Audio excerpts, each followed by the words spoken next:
বাংলাদেশ দ্বিতীয় রাউন্ডে বাংলাদেশ সেমিফাইনাল খেলার যোগ্যতা রাখে, কিন্তু তারা কিন্তু সেমিফাইনাল খেলতে পারবে, জাস্ট 2-3টা ট্রিক্স অবলম্বন করলেই তারা কিন্তু সেমিতে খেলতে পারবে। কিন্তু এর আগে আমি বলতেছি যে ধোনি সেই বক্তব্য যে তিনি বলছে যে ভাই বাংলাদেশ এত ছোট টিম না, বাংলাদেশ নিজেদের দিনে হারাইতে পারে সবাইরেই। সো ভারত অস্ট্রেলিয়া বলতে কিছু নাই। সো বাংলাদেশ কঠিন গ্রুপে থাকলেও ধোনির ট্রিক্সে অবশ্যই বাংলাদেশকে একটা করতে পারবে। সো সেই ট্রিক্সে এখন বলতেছি। এখন কথা হচ্ছে নেপাল এবং সাউথ আফ্রিকার ম্যাচটা নেপাল 1 রানে হেরে গেছে, কিন্তু দিন শেষে বাংলাদেশের জন্য একটু হইলেও ক্ষতি হয়েছে। অনেকে বলতে পারে হ্যাঁ কিসের ক্ষতি, অনেকে বলতে পারে লাভ হয়েছে।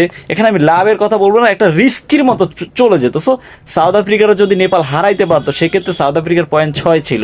অন্য ক্ষেত্রে নেপালকে যদি বাংলাদেশ হারাইতে পারতো, বাংলাদেশের পয়েন্ট 6 ছিল এবং রান রেট তেমন একটা ব্যবধান ছিল না, সেক্ষেত্রে বাংলাদেশ গ্রুপ চ্যাম্পিয়ন হতে পারতো। গ্রুপ চ্যাম্পিয়ন হলে কি লাভ, সেটা হচ্ছে আপনার ছোট ছোট টিমের সাথে খেলা পড়বে। যাই হোক ওগুলো কথা বাদ, এখন কথা হচ্ছে আপনার বাংলাদেশের সমস্যাটা নেই। বাংলাদেশ সমস্যাটা কোথায়? বাংলাদেশ সমস্যাটা হচ্ছে ওপেনিং স্লটে, যেখানে কিনা তানজিদ তামিম অথবা লিটন দাস অথবা কেউ কেউ শান্ত নেমে যায়। সো বাংলাদেশকে একটু ডিসিপ্লিন মেনটেন করতে বলছে MS ধোনি। কেন?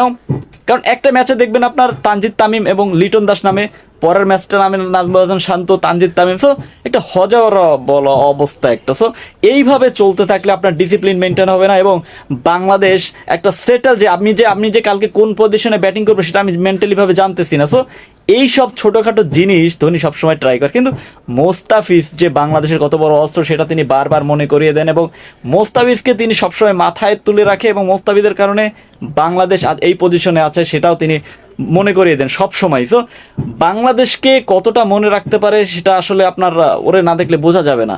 হয়তোবা তিনি অনেক বড় মাপের খেলোয়াড়, কিন্তু এন্ড অফ দ্য ডে বাংলাদেশের প্রতি তার একটা দায়বদ্ধতা রয়েছে।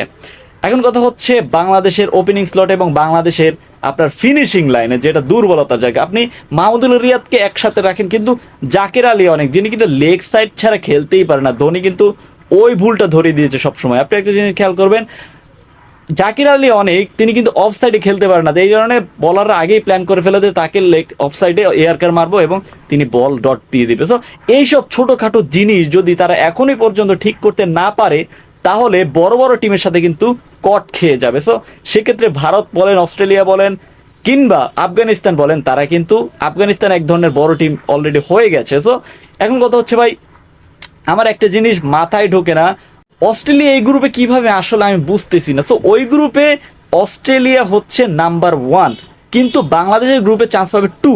সো সেক্ষেত্রে আমি মনে করি যে ইংল্যান্ড অথবা স্কটল্যান্ডের মতো দল চান্স পেতে পারে, কিন্তু অস্ট্রেলিয়া কিভাবে আসে আসলে এইসব ছোটখাটো জিনিস আমার মাথায় ঢোকে না। এবং ধোনি এইসব পরামর্শ দিয়েছেন যে ভাই এই ছোটখাটো জিনিসগুলো তোমরা ঠিক করো এবং সেক্ষেত্রে তোমরা সেমিফাইনালে যেতে পারবে। কারণ তোমাদের দলে সাকিব আল হাসান রয়েছে, তোমাদের দলে মোস্তাফিজুর রহমান রয়েছে, তোমাদের দলে ইয়াংস্টার রিশাদ হোসেন রয়েছে, তোমাদের দলে লিটন দাস রয়েছে। সো এইসব ছোটখাটো জিনিস যদি তোমরা খুব দ্রুত সমাধান করতে পারো তাহলেই তোমরা পরের রাউন্ড ইভেন আপনার সেমিফাইনালও যেতে পারবো। আচ্ছা এখন কথা হচ্ছে বাংলাদেশ কতদূর পর্যন্ত, বাংলাদেশ কোন কোন টিমের সাথে ম্যাচ জিততে পারে প্লিজ কমেন্টে জানিয়ে দিন।